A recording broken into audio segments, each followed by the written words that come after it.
ng pagtupad niya sa mission. Like Jesus, everyone has a main mission in life. We were created in God's image, and the Son gives us a model by which we live, and we all have our own specific personal main missions in life. A major calling, a big reason for being. Bakit ba tayo nabubuhay? Bakit ganito ang ating pagkatao? Bakit ganito ang ating mga talento? Bakit tayo pinagkalooban ng mga ganito at ganyang mga kakayanan? Dahil meron tayong kanya-kanyang individual na misyon. You and I should know what your main life mission, calling, and work is. And it is usually defined by your gifts from God, by your nature, by your talent and skill, your natural aspiration, and even enjoyment.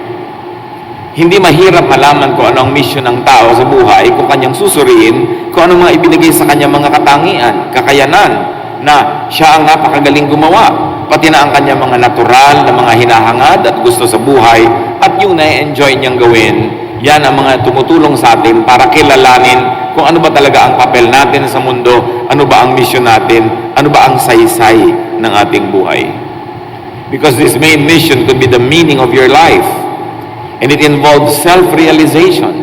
Nilikha tayo ng Diyos para matupad ang kanyang kalooban sa atin at matupad din yung niloloob natin para sa ating buhay na Diyos ang nagtanim sa ating puso. At nilikha tayo ng Diyos para matupad ang atin at kanya-kanyang misyon. Ano ang sinabi ni Jesus tungkol sa isang halimbawa ng natupad ang kanyang misyon? Matthew 25:23. Wonderful, his master replied. You are a good and faithful servant. I left you in charge of only a little, but now I will put you in charge of much more. Come and share in my happiness. So people are given missions by God, and God is pleased when this mission is accomplished, and when a person uses the God-given talents and capacities to accomplish that mission, God enlarges his or her tent, his capacities to do much more. But the biggest obstacle to one's mission and goal is a fake, a counterfeit, a false mission. Ito ay isang malalim na kahulugan ng temptation, ng tukso.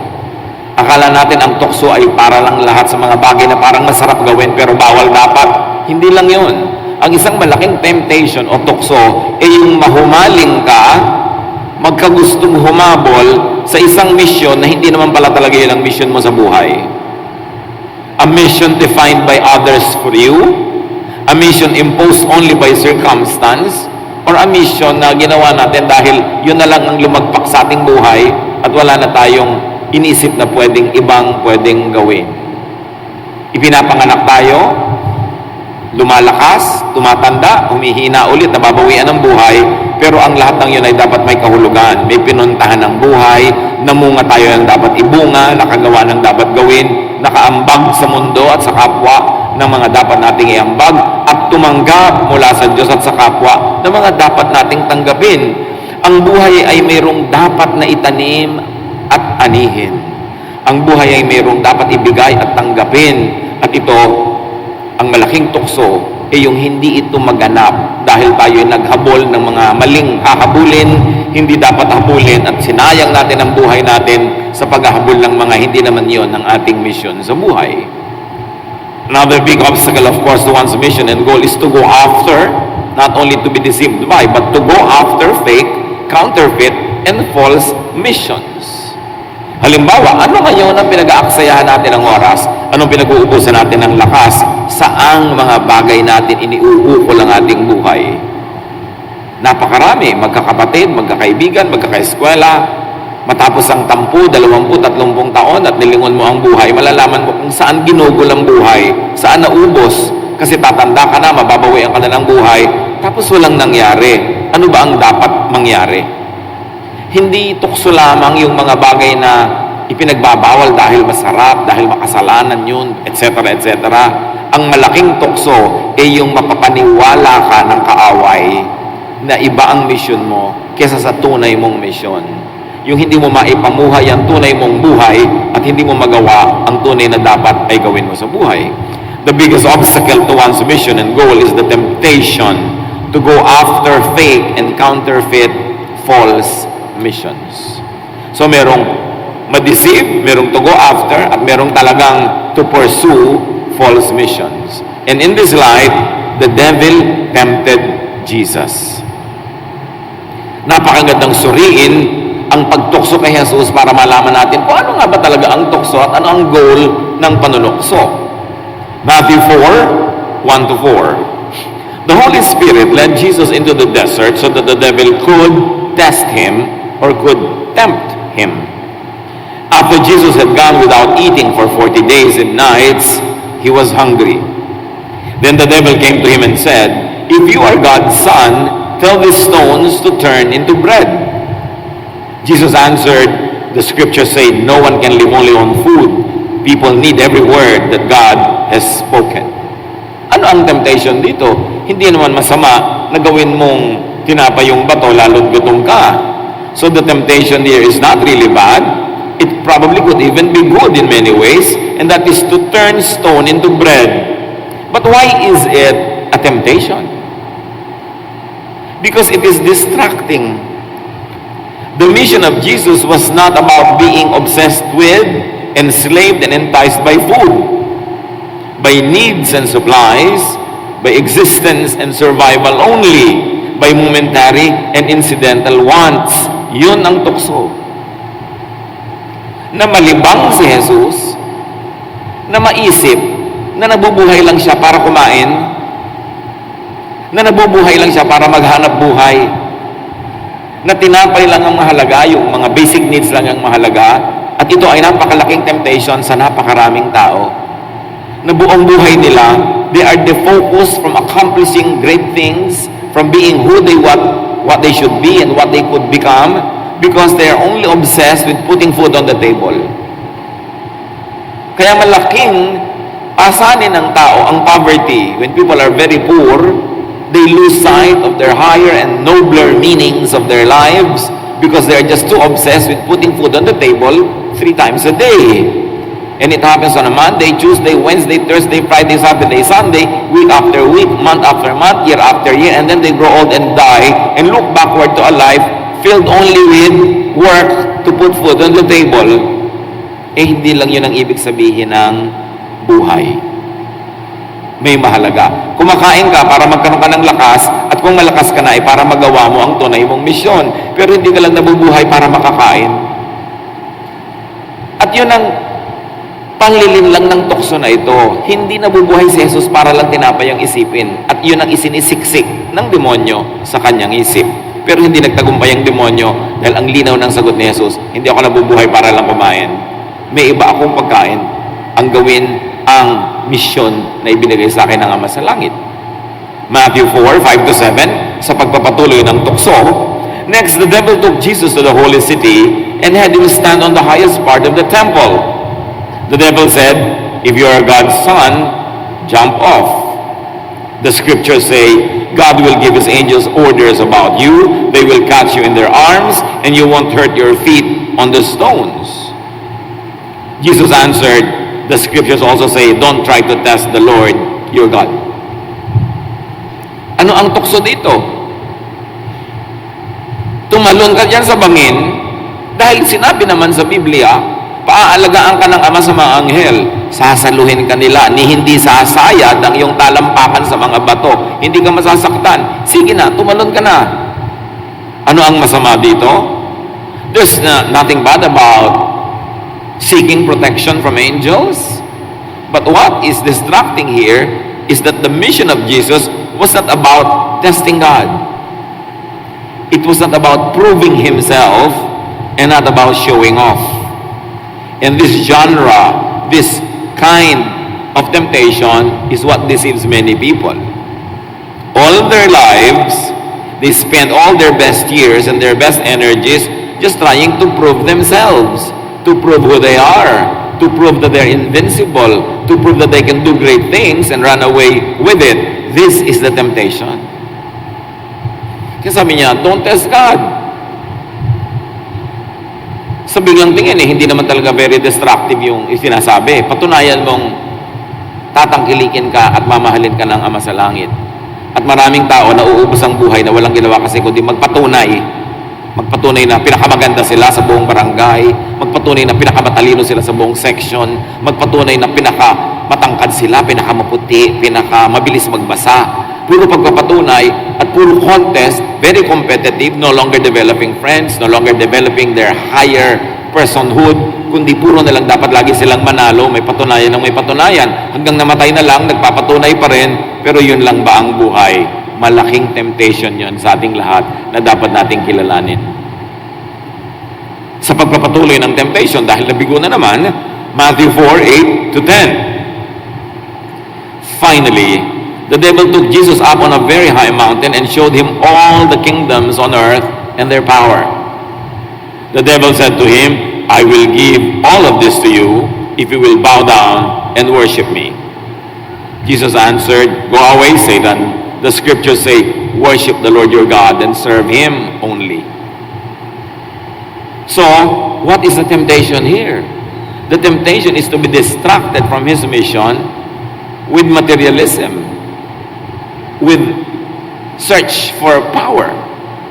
Na ipinakita sa kanya lahat ng kaharian ng buong daigdig at sabi, ibibigay ko ito sa iyo, lumuhod ka lang sa akin, sumamba ka lang sa akin. The mission of Jesus was not about amassing wealth and power. He was already powerful and wealthy as a Son of God in a spiritual way, not in a material way.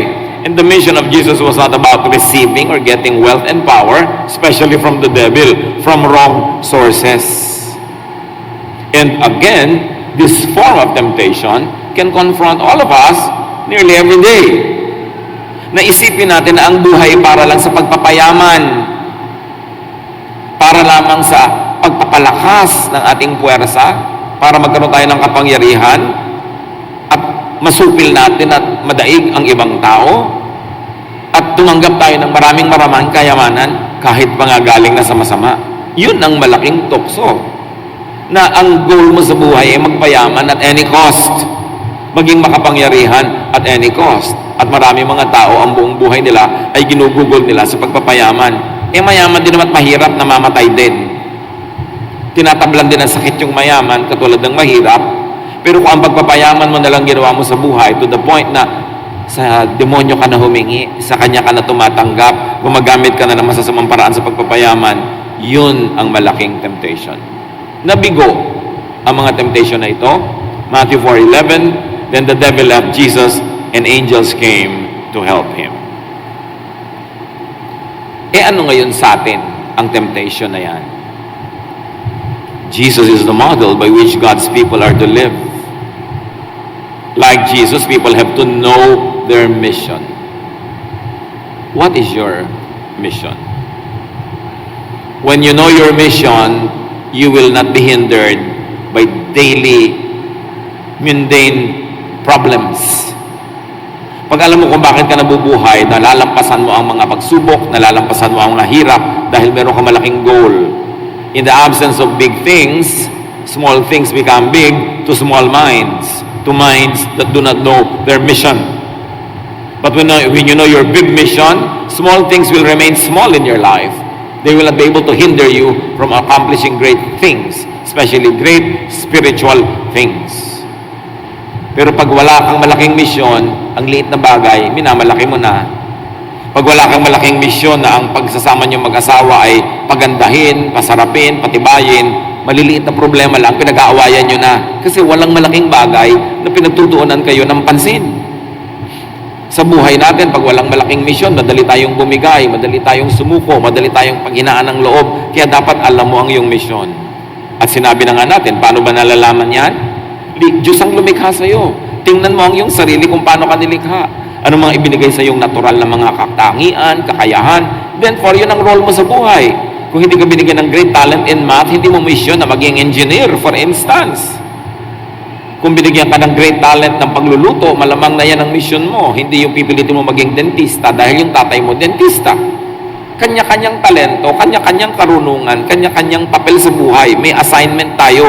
At pag alam mo yung assignment mo, nasa tama kang lugar, doon ka sasaya, doon ka magiging mabunga, at doon matutuwa ang mga tao dahil sa'yo. But when you are in the wrong place, your right place will be empty. Somebody will be forced to take your right place, leaving his or her right place empty. It becomes a cycle. That's why it is important to be clear with our mission in life. At ang mission na ibinibigay sa iyo ng Diyos, usually, ina-enjoy mo rin. Kahit nakapagod ka, nahihirapan ka, pero enjoy ang kalooban mo, enjoy ang iyong puso. Mission mo yun sa buhay.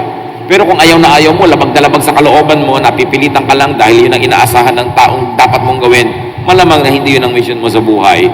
Ang buhay ay maiksi, pero sapat. Life is short, but it is long enough for you to accomplish your life's mission. If only you would begin at the right time and not be distracted by temptations. Temptation to be someone else aside from your real self. Temptations from pursuing missions that are not really your assignments. Importante na pag namatay tayo at humarap sa Diyos, ang katawan ng namatay, ang espiritu ay patuloy na nabuhay at pumunta doon sa kabila. Makaharap tayo at sasabihin ni Lord, great work, good accomplishment. You have done your assignment very well. Hindi assignment ng iba ang ginawa natin, yung assignment tuloy natin, walang ibang gumawa.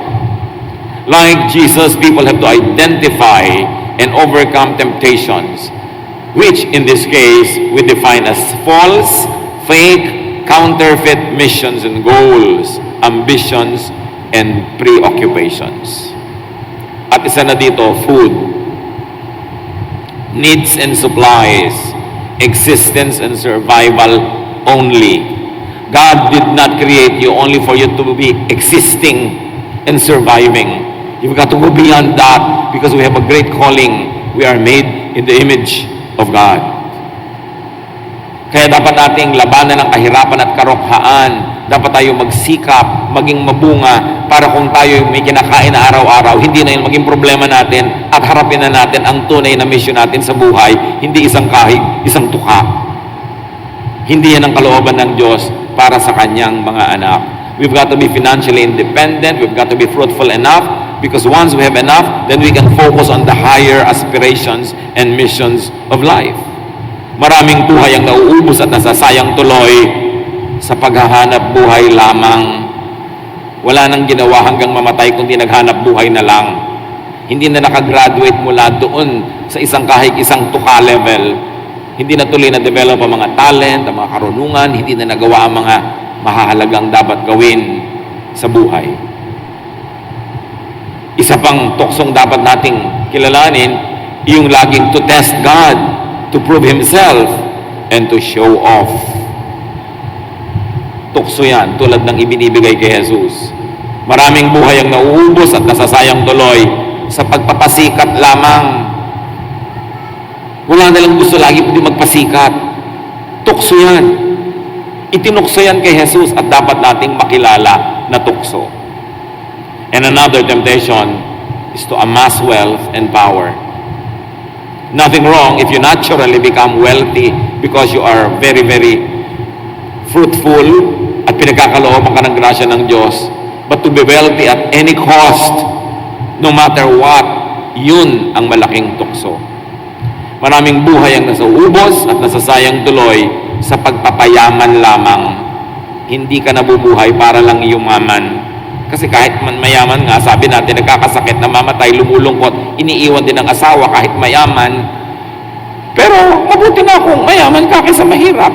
Kung hindi mo kinailangang ibenta ang kaluluwa mo para ka lang yumaman. Kasi kahit pag yumaman ka na, naibenta mo na yung kaluluwa mo, actually, wala rin yun. Kaya temptation yun. Temptation is doing wrong or doing something bad. That is a temptation. But a subtle, more deceitful temptation is doing only good when better could be done. Tulad nun, hindi naman masama na gumawa ng tinapay mula sa bato. Good naman yun. But the temptation is doing good when the better could be done, and that is to transcend fixation on food and supplies. Kaya kung ikaw, ang grade mo 85, temptation, maging grade mo 85, good. Yung pala kaya mo naman maging 90. Temptation yun, kasi ginawa mo lang yung good, hindi yung better. Because you are supposed to do something excellent, because God is excellent, and we were created excellently. Of course, another form of temptation is doing better, only better when best.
Could be done. The devil is subtle, the devil is deceitful. Temptation doesn't always come naked, announcing that she is or he is a temptation. Temptation sometimes gets to you clothed with good intentions, with what seems to be a good thing to do. Dapat na kikita natin, nasusukat natin, tukso ito kahit hindi mukhang tukso sa biglang tingin. Life is important. Life is precious. Life is a gift of God, and life on earth is very limited. That's why we are to know our personal and individual designs in order to know our true mission and purpose. Psalm 139:14, and I praise you because of the wonderful way you created me. Everything you do is marvelous. Of this I have no doubt. So ikaw, ako, tayong lahat nilikha ng Diyos sa isang kagilagilalas na paraan. Tayo yung mga kagilagilalas, maganda ang pagkakagawa sa atin. Kailangan lang ilagay mo ang sarili mo sa tamang lugar. At ano ang tamang lugar? According to your design. According to the intention of the one who created you. That's why you have to respect your natural design. Kasi God ang gumawa sa iyo, and you are wonderfully made. The temptation is to be someone else, desiring this man's art or that man's scope. Sabi ni Shakespeare, hinahangad na maging iba, hinahangad na maging tulad ng iba, at hindi nililinang, hindi dinedevelop ang tunay na sarili. We are to know and identify our true mission and pursue it. And we are to be faithful to our calling and design and develop our gifts so we could accomplish our missions and live our true lives in the best way. Are you living a false life? Are you living the life you were designed by God to live? Sayang ang buhay kung uubusin sa pagpapanggap, sa pagkukunwari, sa pagbabalat kayo. Maiksi ang panahon. Only truth sets free. We should be truthful to ourselves, and we should allow others to be truthful to themselves and to us. We should not punish people for being true and honest. Because when you punish people for being true and honest about themselves, you will force them to go underground. You will criminalize their true nature and true selves. Then they will be forced to hide, and everybody will be hypocrites. At yun ang ayaw ng Panginoon. Do not get misguided, misled, and deceived by these types of temptations. Hindi temptation lang yung ay nanigarilyo, ay naglasing, nagsugal, ng babae. Hindi lang yun ang mga temptation, mababaw na mga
temptation yon.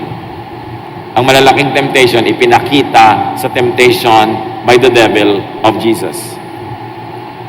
And that is to distract him away from his true mission, from his true meaning, from his true self.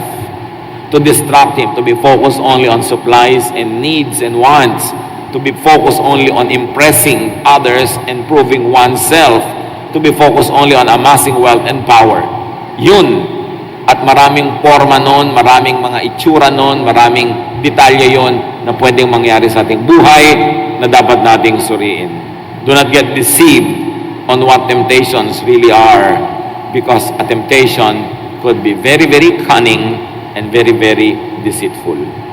Ama namin, ituro mo sa amin maging mapagmatsyag, mapag-aral, mapanuri, para makita namin kung ano-anong paraan kami dinadaya ng kaaway, sinasalakay at pinagtatangkang sirain. Ipakita mo sa amin ng malinaw kung paano kami nilikha, ano ang misyon namin, base sa pagkakalikha mo sa amin, para ang maiksing buhay na ito, maipambuhay namin ng may kahulugan, may katuturan.